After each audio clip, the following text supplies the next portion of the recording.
Hello, my name is Brian Gubernick and I'm with Homehelper Consultants. Today I'd like to address the documents required for the short sale process. First, let me say that my team takes a less is more approach. Now what I mean by that is that we will provide the bank with the minimum documentation required, and when they ask for more documentation, if they do in fact ask for more documentation, we will gladly provide it at that time. The first document that we're going to need is an authorization form. Now what that form is going to do is allow my team to speak with your bank and negotiate the short sale on your behalf. Next, we're going to need a hardship letter from you.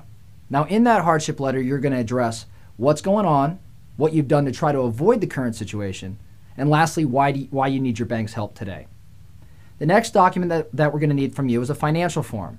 Now in that financial form, there's a section for your income, a section for your expenses, and a section for debt. Now as you may have noticed, there's not a section for assets. The reason for that, again, is the less is more approach. If your bank asks for a list of assets, no problem, we'll send it over to them at that time.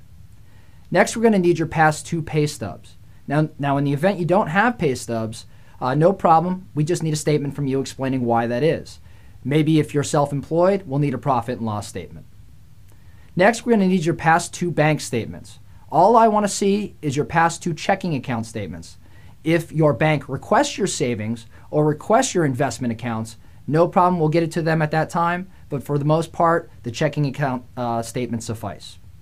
Lastly, we're going to need your past 2 years tax returns. All I want is the first 2 pages of your 1040, not all of the other additional schedules. Again, to go along with the theme, if the bank asks for the schedules, we'll send it over to them, but generally the first 2 pages of the 1040 will work for what we're trying to accomplish.